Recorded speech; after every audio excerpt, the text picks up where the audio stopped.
Hi folks, welcome to the channel. In this video we're going to take a look at ComMarker's new B6 galvo laser engraver. This machine comes with either a 20 watt, 30 watt, or 50 watt fiber laser for marking, engraving, and cutting almost any metal from steel, aluminum, and brass to silver, gold, and titanium up to 1.5 millimeters thick, as well as most plastics, stone, and leather. It has a max engraving speed up to 15,000 millimeters per second with an accuracy of 0.01 millimeters. And it has an LED touchscreen with both manual focus adjustment and autofocus.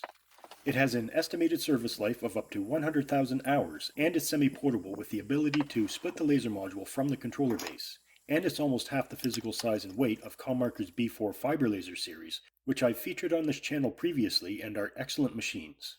It's also compatible with ComMarker's chuck and roller rotaries and includes both a foot pedal switch and a rotary driver to facilitate those accessories and make batch processing quick and easy. Assembling and setting up the machine is really simple and only takes around 10 minutes. It can be connected to a PC through a USB cable and controlled with either EasyCAD 2 software, which is provided for free with the machine, or with Lightburn software, which you will need to purchase, but it's just a one-time fee with no subscriptions, and I find it to be the best software for laser engravers, so that's what I connected the machine to on my PC. After opening Lightburn, I clicked the Devices tab, then clicked Create Manually and selected JCZ Fiber from the list in the Devices wizard. Then I imported the configuration file that's provided on the USB drive that comes with the machine. Then I clicked Next to give it a name and set the work area dimensions before finishing the setup. The machine and the port that it's connected to can then be selected in the laser window on the right side of the page. Next, I opened Device Settings and imported the core file from the USB drive under Basic Settings. Then I enabled pulse width control and changed the minimum and maximum frequency range to 20 and 200 kHz. The first thing that I wanted to engrave was a test grid on stainless steel, so I set a piece on the base and adjusted the focal distance. As I mentioned earlier, this can be done either manually by pressing the up and down buttons on the base and the touchscreen and measuring the distance between the work surface and the seam in the laser head casing, or you can place your material under the red dot that's projected from the laser head, then press the autofocus button on the touchscreen and the machine will focus itself.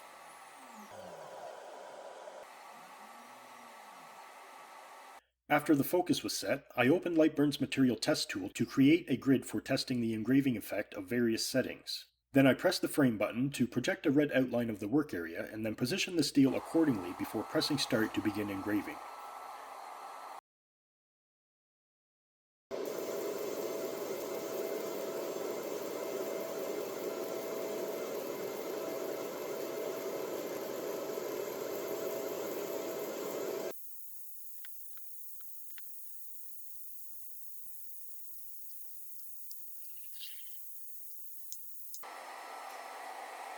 You can see that different settings will produce different colors and shades. This is just a small sample of what's possible. Next, I set up my logo in Lightburn with different elements and different layers using settings from the test grid to produce different colors.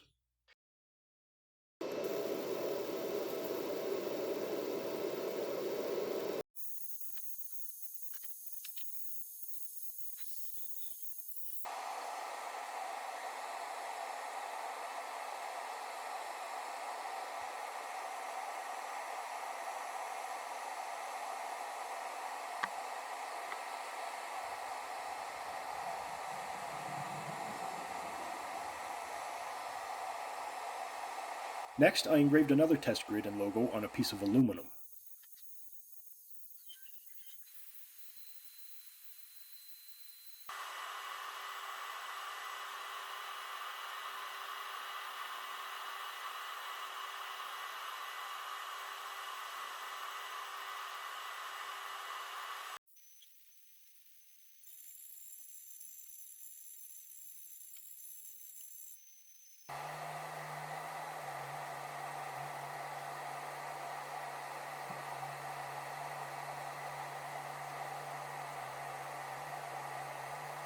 This time I engraved the test grid on a brass plate, then engraved the logo on a brass coin.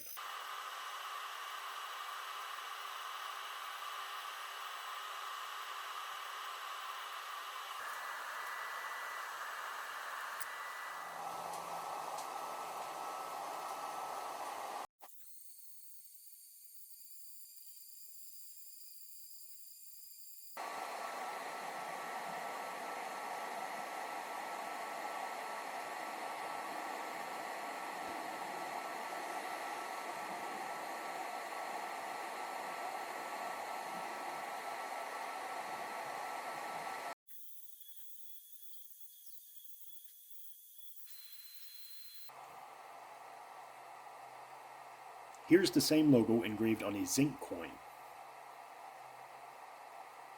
The laser can also mark or clean coated metals. In this case, I marked a high-resolution photo of my late grandfather onto an anodized aluminum card.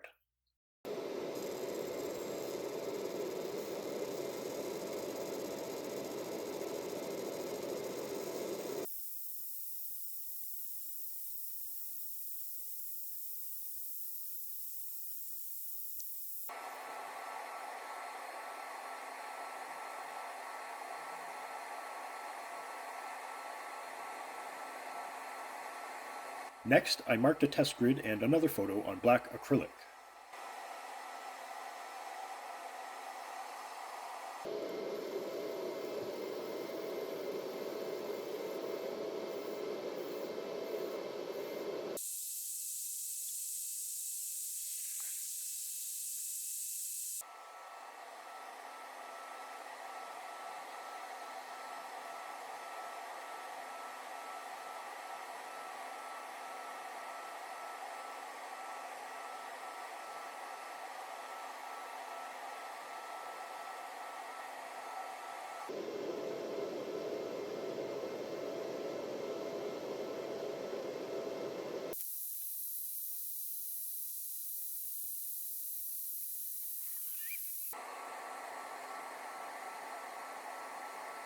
Most of what I've shown so far is just surface marking, but this machine can also create deep 2.5D engravings.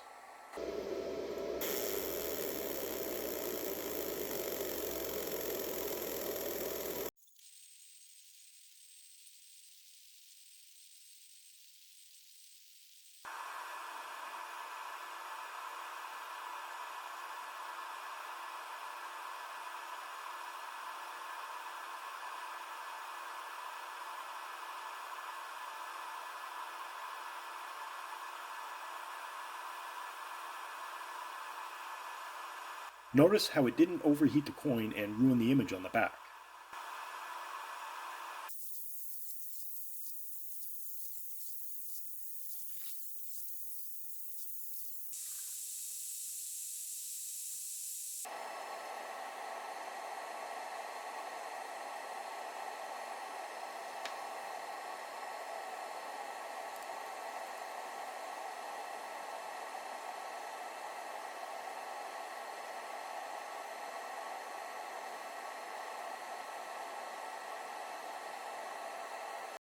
Next, I tried a 2.5D color engraving using a grayscale depth map image.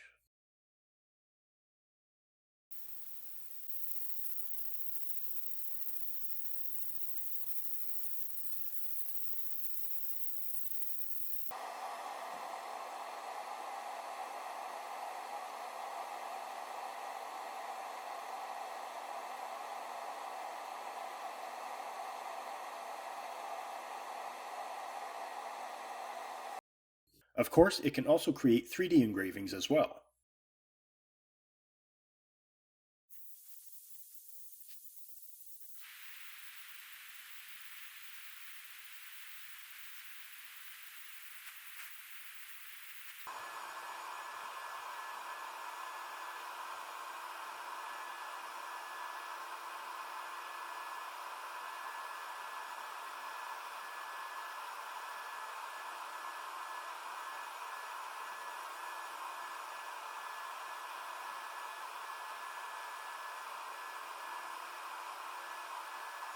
Here I'm 3D engraving a dinosaur fossil into a piece of slate.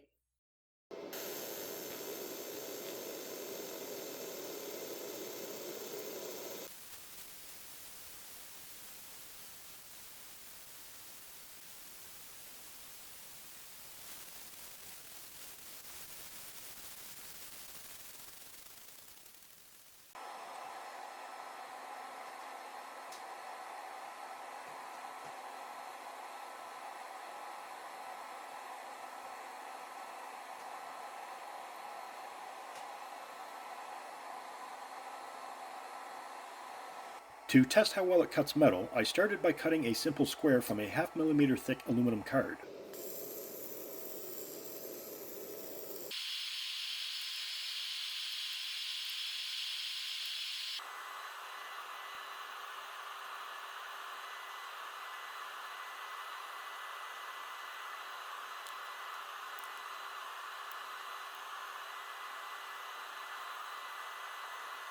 Next, I cut a battery strip from 0.8mm thick aluminum sheet.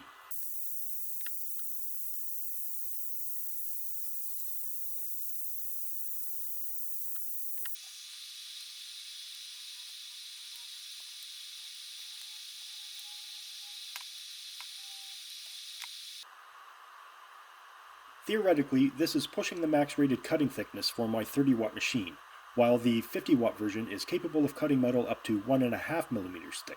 But I'm going to show you a trick that will help you cut metal that's twice as thick using this machine.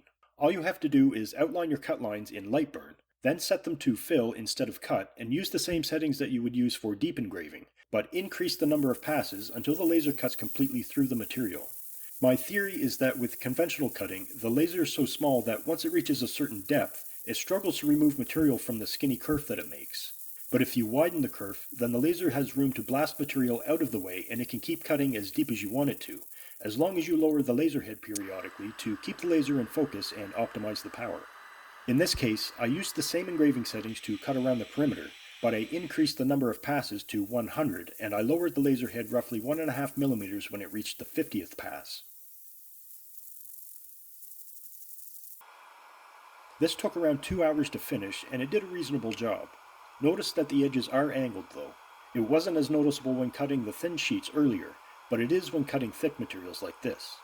This is due to the laser being reflected from a single point above the material, so the path of the laser beam will almost always be angled. To what extent depends on how far the laser moves away from the center of the work area. Another thing you can do with this machine is make your own PCBs using copper-clad boards. I set up the layout for my PCB in Lightburn with an outline around the traces and contacts and set it to fill mode so the laser removes enough copper to isolate the circuits from each other without wasting time removing all of it.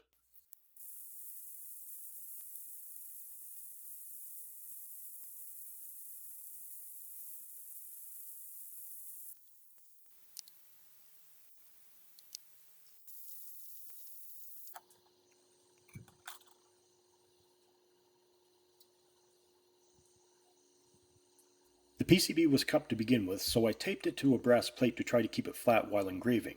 But you can see that it didn't work as good as I hoped because the corners lifted slightly and engraved a bit deeper as a result. Binder clips would have worked better, but it's still functional.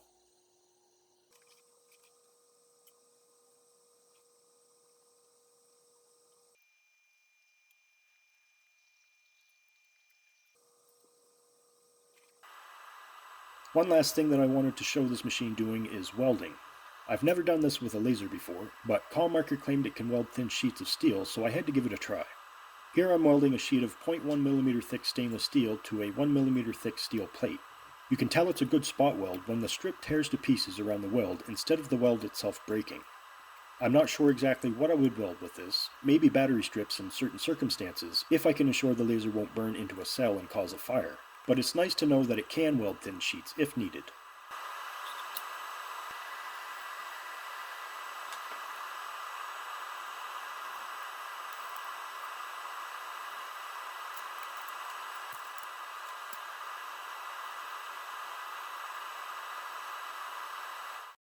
So that's it for this video, folks. Once again, ComMarker has impressed me with another great working, versatile machine. The B6 series performs just as well as the B4 series, with all of the same features, plus the autofocus to save prep time, and they're more compact to help save space. ComMarker is definitely taking their galvo laser game in the right direction, especially with their new UV laser, the Omni 1, which I also featured on this channel recently, and I put a link to that video in the description of this video if you want to check it out. I also included a purchase link for the B6 in case you'd like to get one for yourself. The next video is going to be a follow-up for the Omni 1, where I talk about how it's been working and show you a bit more of what it can do. Until then, thanks for watching and take care.